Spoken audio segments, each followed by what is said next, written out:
Il y a plusieurs types de cas qu'on peut faire varier. D'abord, en lien avec l'enjeu qui est surtout pédagogique, c'est sûr que c'est intéressant de faire varier les cas selon qu'ils sont décisionnels ou plutôt descriptifs analytiques. Il y a des profs qui ne jurent que par les cas décisionnels.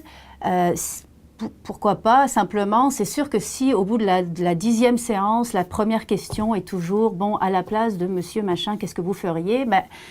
il y a comme une espèce de redondance qui s'installe, un confort, puis c'est peut-être pas sur le plan pédagogique ce qu'il y a de plus efficace. Donc moi j'aime bien, quand je pense à organiser les cas, à essayer de varier si certains sont décisionnels, d'autres sont plus descriptifs. Puis dans tous les cas, j'essaye vraiment de varier le scénario, puis notamment les premières questions pour lancer la discussion.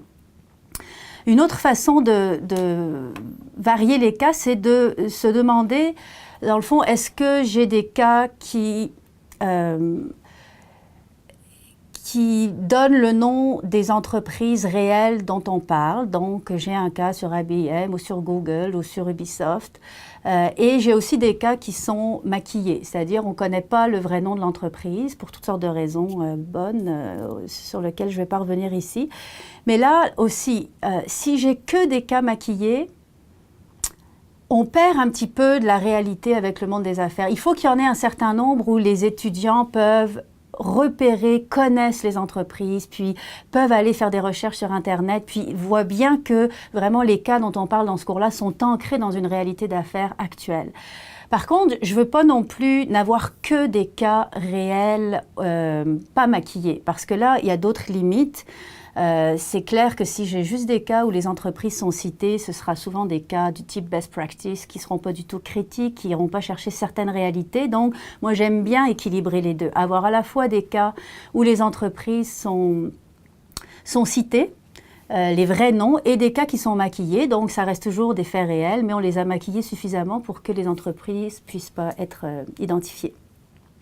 Une autre façon de penser la variété, c'est de varier les cas selon qu'ils ont un épicentre local versus un épicentre plus international. Là encore, il y en a qui vont jurer que par des cas avec des entreprises multinationales connues de tous, qu'on soit en Chine, au Québec, en France, tout le monde va connaître les entreprises.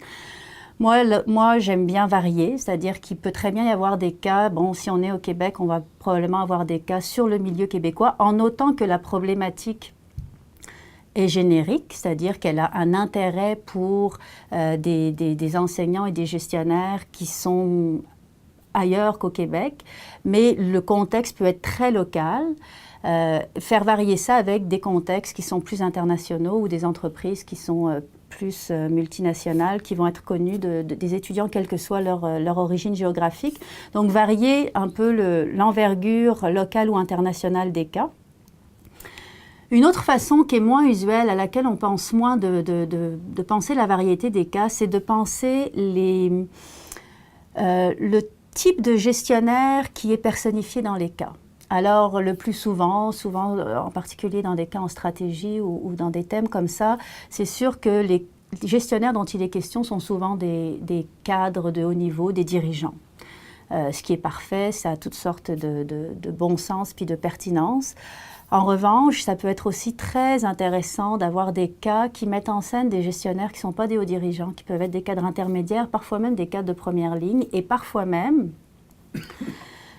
j'ai produit des cas où les personnages clés étaient des employés et non pas des gestionnaires. Et ça, sur le plan pédagogique, ça peut être aussi extrêmement riche, surtout quand des étudiants sont très confortables à l'idée de se mettre dans les souliers d'un haut dirigeant qu'ils ont pour le moment jamais été, puis qui perdent un petit peu la réalité d'un monde d'entreprise avec toutes sortes de niveaux hiérarchiques, y compris des niveaux employés ou cadres de première ligne. Et des fois, de réintroduire cette réalité dans les cas, ça permet d'aller chercher des objectifs pédagogiques qui ne seront pas nécessairement atteints si on est toujours en train de viser les hauts dirigeants.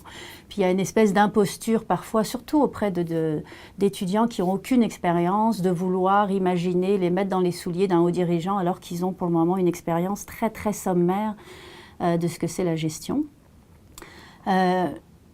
Peut-être une dernière façon de penser la variété des cas, J'ai fait allusion un petit peu tout à l'heure, c'est de varier les cas qui sont des cas plutôt de best practice, c'est-à-dire qui vont vraiment raconter des pratiques ou des épisodes qui sont plutôt des réussites, des choses dont les étudiants peuvent tirer un certain nombre d'enseignements. Ah, vraiment, elle a bien fait ça, cette entreprise, ou ce gestionnaire a vraiment s'est comporté d'une façon exemplaire pour telle ou telle raison, avec des cas qui, au contraire, sont beaucoup plus noirs au sens où c'est vraiment des échecs, c'est des choses qui n'ont pas bien marché, c'est des comportements plus ou moins reluisants.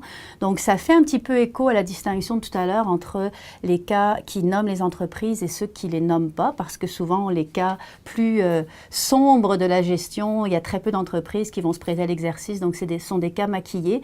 Mais l'image qui ressort du monde des affaires après X cas dans X séances, ça ne se peut pas que ce soit une image où tout va bien et où toutes les choses qu'on entreprend sont des réussites. Donc d'avoir des cas d'échec, d'avoir des cas de côté plus sombre, pour moi c'est aussi très très important.